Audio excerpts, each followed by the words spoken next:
श्री नवनाथ महाराज की जय. श्री नवनाथ महाराज की जय. नमस्कार. प्रगती रीड्स या चॅनलमध्ये तुमचं स्वागत आहे.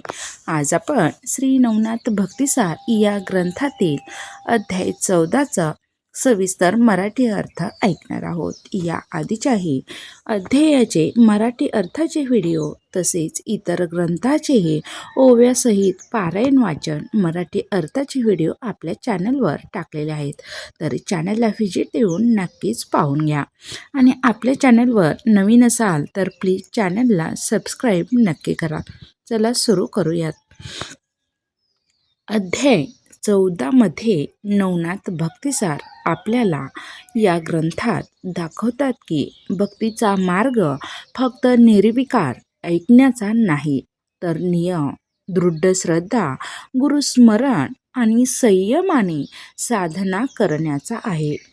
या भागात जालंधरनाथ महाराज पुन्हा एकदा भक्ताला मार्गदर्शन देतात आणि भक्ताला शिकवतात की जीवनातील सगळ्या अडचणी, भीती आणि दुःख यावर विजय कसा मिळवायचा ते या ग्रंथात आपल्याला सांगितलेलं आहे.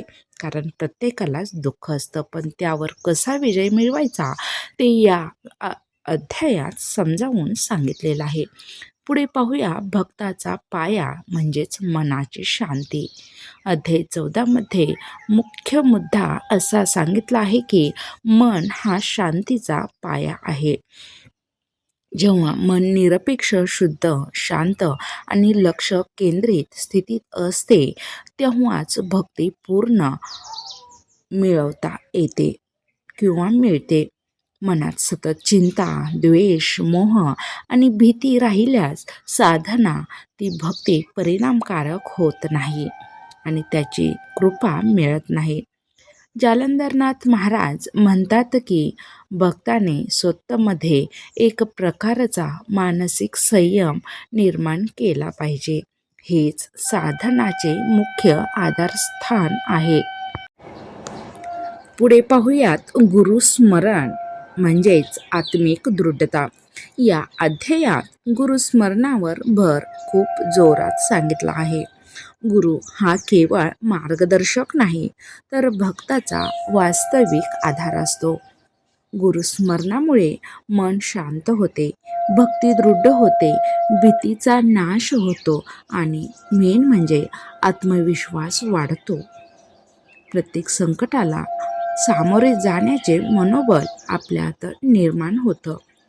पुढे पाहूयात जालंधरनाथ म्हणतात की जो गुरु कृपेवर अवलंब ठेवतो म्हणजे डिपेंड राहतो त्याला जीवनातील कोणतेही संकट डगमगवू शकत नाही. त्यामुळे विश्वास ठेवा, श्रद्धा ठेवा आणि आत्मविश्वासाने आपल्या प्रत्येक संकटाला सामोरे जा. गुरु सोबत आहेत असा विश्वास बाळगा. पुढे पाहूयात साधना आणि ध्यान जीवनाचा मार्ग.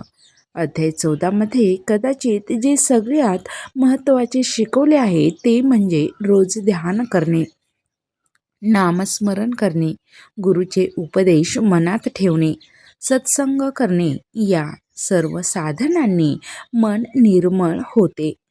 निर्मळ मन हेच भक्तीचा खरा कोर आहे. कारण जर स्वार्थ मनात ठेवून जर भक्ती केली तर त्याची कृपा मिळणार नाही. महाराज सांगतात की मन जेथे स्थिर आहे तेच भक्तीचे स्थान आहे. तरच तुम्हाला त्या भक्तीची कृपा मिळते, कृपा होते.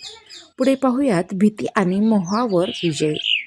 भागीरथी नदीच्या प्रवाहासारखे मानवी मन सतत उथळ विचारात अडकते. आज काय होईल? पाप भरता काय? जीवनात स्थिरता काय? अध्याय 14 मध्ये सांगितलं आहे की ही सर्व विचारच मनाला हलवतात.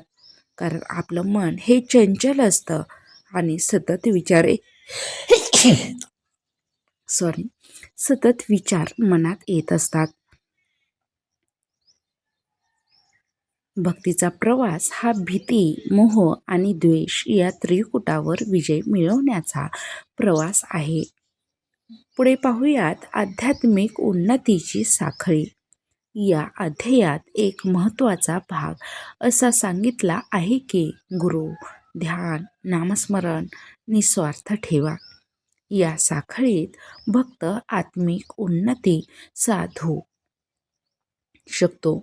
गुरुस्मरणामुळे मन शांत होते, ध्यानामुळे बुद्धी स्थिर होते, नामस्मरणामुळे भीती दूर होते, निस्वार्थ सेवेने अहंकार नष्ट होतो. त्यामुळे निस्वार्थ मनाने अहंकार न ठेवता भक्ती करा, श्रद्धा ठेवा, अहंकाराचा त्याग करा. पुढे पाहूयात भक्तीचा अंतिम ध्येय. अध्याय 14 सुचवतो की भक्तीचा अंतिम ध्येय मोक्ष आत्मज्ञान आहे. जेव्हा भक्ती संतांच्या संगतीत जाते, गुरुच्या आदेशावर चालते, नामस्मरणात लीन होते, ध्यानात स्थित होते, तेव्हा त्याला मोक्ष साध्य होण्यास मदत मिळते. हे मोक्ष काही बाह्य वस्तू नाही.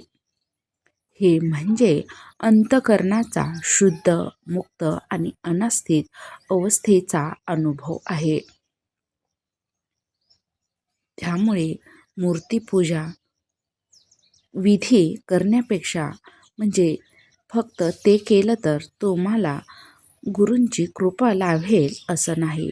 तर तुम्ही मन शांत ठेवा, श्रद्धा ठेवा, विश्वास ठेवा आणि प्रत्येक जीवात देव पहा आणि अशा चांगल्या विचाराने भक्ती करा, तरच त्याचा तुम्हाला लाभ मिळेल. अध्याय 14चा थोडक्यात सार पाहूयात. या अध्यायातून आपल्याला मिळणारा मुख्य संदेश म्हणजे मन शांत नाही तर साधना अपूर्ण आहे. जर तुम्ही चंचल मनाने जर साधना केली तर त्याचा काहीही तुम्हाला भक्तीचं फळ मिळणार नाही. गुरुस्मरण हाच भक्तीचा पाया आहे असं सांगितलेलं आहे. नामस्मरण आणि ध्यान जीवन बदलतात. भीतीवर विजय भक्तीने मिळतो. मोक्ष हा अंतिम ध्येय आहे. या सर्व गोष्टींचा संगम समजला की जीवन अधिक सुकर, आनंददायी आणि शांततेचा मार्ग प्राप्त होतो.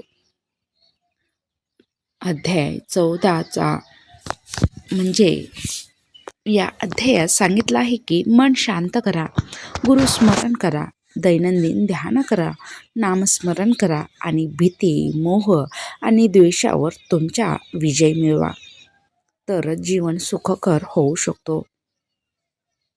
नवनाथ भक्तो, आज आपण श्री नवनाथ भक्तिसार ग्रंथाचा अध्याय 14चा सविस्तर सार ऐकला.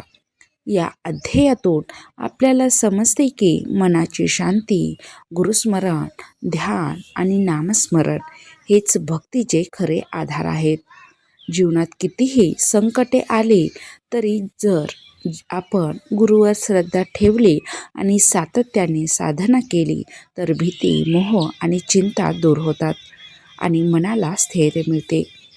व्हिडिओ आवडल्यास प्लीज व्हिडिओला लाईक करा, चॅनलला सबस्क्राईब करा आणि बेल आयकॉन दाबा, म्हणजे पुढील अध्याय सर्वात आधी तुमच्यापर्यंत पोहोचतील. श्री नवनाथ महाराज की जय. श्री नवनाथ महाराज की जय. प्लीज जाताना आपल्या चॅनलला नक्कीच सबस्क्राईब करा आणि रोज 108 वेळा कोणत्याही तुमच्या गुरुचं नामस्मरण करा. नक्कीच मन शांत होईल. धन्यवाद.